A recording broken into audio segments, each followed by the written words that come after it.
Hey, what's going on YouTube? In this video, I'm playing the Destiny beta on PlayStation 4. It's currently open on all platforms, and you can play the beta until July 26. I have 2 extra beta codes for PlayStation 4, and I'm going to be posting both of them on my Twitter as soon as I upload this video. My subscribers know that I'm primarily a PC gamer. I do play Madden on consoles every now and then, and I would play more Call of Duty if Ghosts was the least bit tolerable. It would be very easy to be cynical about any console game and just deride console gamers altogether, but I'm going to be as objective as possible when evaluating Destiny. First, let's get all of the obvious console limitations out of the way. Yes, the game is at 30 frames per second. The graphics are good for a console game, but it looks like they could be replicated on a laptop or even the upcoming Shield tablet. The load times are agonizingly long, but regardless, I am enjoying my Destiny gameplay experience. Destiny is by far the most important console exclusive of this year. It's supposed to validate the relevance of the next generation of consoles and be the reason to own a next-gen console. Whether Destiny lives up to this expectation is what I'll evaluate once the final game releases. Bungie has been working on Destiny since the end of their work on Halo 3. The fact that Bungie is working on Destiny should be reason enough for any gamer to be interested in playing Destiny. Bungie has a very dedicated staff that wants to make any of their projects have a strong, memorable legacy. They're also very consistent in keeping in touch with the community. The Bungie-developed Halo series was one of my favorite game franchises because it has such an excellent balance of story, gameplay, and multiplayer. Activision is publishing Destiny's franchise, but I'm not too fazed. Activision is cheap, yes, but they use their money well, and they're not really known for driving stakes into the heart of beloved franchises unlike some other publishers which I will not mention right now.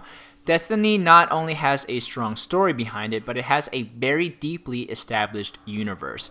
From what we know, the universe and lore behind the world is as deep as the Halo and Mass Effect universes. Science fiction is my favorite genre, not in just video games, but in all entertainment media. I haven't played a lot of high-tech, deeply futuristic science fiction games recently because there haven't been a lot of good ones since Mass Effect 3 and Halo 4. I did get Deus Ex Human Revolution on sale, and I'll play it through when I take my vacation, but in the meantime, Destiny is going to be a good opportunity for me to dive into a deep science fiction universe again. In this video, I'm going to focus on talking about the single-player and cooperative modes. I haven't tried the Destiny multiplayer yet, but I'm definitely looking forward to playing it. We have some basic details about Destiny's story so far. On Mars, humans discovered a giant spherical construct called the Traveler.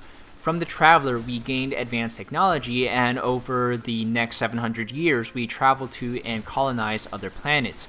But a massive galactic war broke out with an entity known as the Darkness, the enemy of the Traveler. Humans lost their colonies and had to retreat to Earth. In a last-ditch effort, the Traveler sacrificed itself to protect the last humans. It now guards the city, simply known as the city. The location hasn't been explicitly mentioned. The city is the last safe place on Earth, the last safe bastion. The remainder of Earth is populated by humanity's enemies, the Fallen. You play as a Guardian, with the monumental task of restoring humanity to its former glory. You can choose to be one of 3 races. You can be a human, the alien race the Exo, who have many synthetic components, and the alien race the Awoken, who are more biological. You can play as 3 classes: the Titan, who is more simply described as a tank, the Hunter class, who is the more agility and stealth-based class, and the Warlock, who channels energy abilities in tandem with conventional weaponry. Accompanying you on missions is your Ghost, an artificially intelligent construct who looks to be inspired from the monitors of Halo, like 343 Guilty Spark. He gives you mission prompts and interfaces with much other planetary infrastructure. The easiest way to describe how the game plays is Halo meets Call of Duty meets Borderlands. I'm going to be referencing other games a lot because it's a quick way to describe the components of Destiny, and humans evaluate the world using heuristics, cognitive shortcuts that lead to reduced processing time. We evaluate new situations based on previous experiences, and using heuristics can fill in the little details so we can focus on the bigger picture. Of course, this is just basic psychology knowledge that any freshman psychology major knows, And I'm just recalling my lectures from my undergraduate education as a psychology major, but moving on. If you played any new first-person shooter released in the last 2 years, you're going to do well in Destiny's combat. You can aim down sights, something that you weren't able to do in Halo. Moving is very arena style with fast base speed, high jumps, and double jumps. You have access to conventional projectile weapons, class-based abilities, and the Warlock can use energy abilities, and you also have quick instant melee. Where the game starts to look like Borderlands is where numbers pop up on enemies that show how much damage you are doing. Destiny has many characteristics of a role-playing game. There's a lot of emphasis on character progression and upgrades. There's a deep skill tree that develops differently based on what class you choose. You can earn a lot of credits to buy new weapons or armor upgrades at the tower. The tower is a lot like the Citadel in Mass Effect. It's a central hub where you dock your ship and buy items.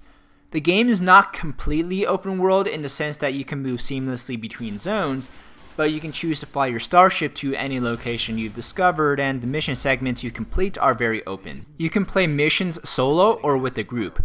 Even though it's just the beta, I do feel a little bit of repetitiveness in mission design. I hope by the final game, the missions become a little bit more varied.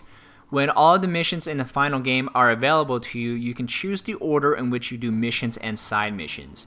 The enemy have good AI, and there are a variety of low-level minions, squad leader type enemies, and bosses to fight. You're free to explore around and grind groups of enemies as well, and because of the enemies' tactics using their AI, each encounter plays out very differently. Overall, the beta has been a fantastic experience. The game has really drawn me into the universe, and I really want to see how the story's events unfold. Even though the game is locked at 30 frames per second, the aiming is still comfortable because, just like the Halo games, the game was designed to be playable at 30 frames per second.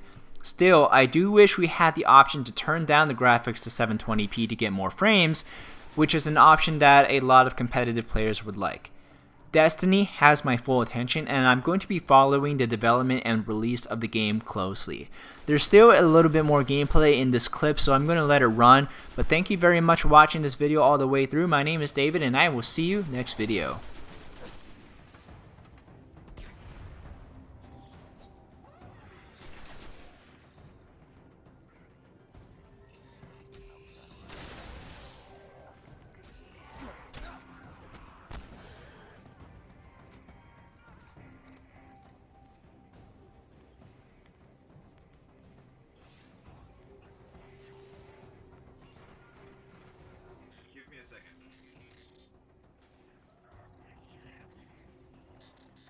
Distorted signal, not fallen.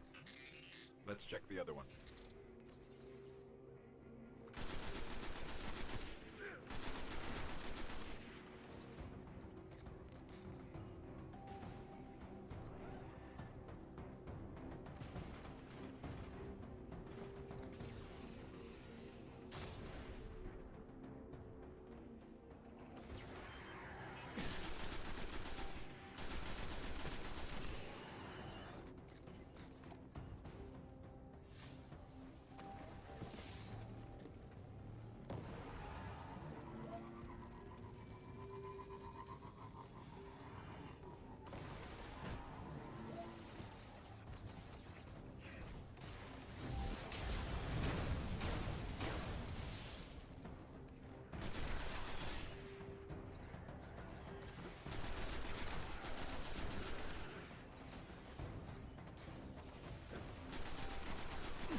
Transmission.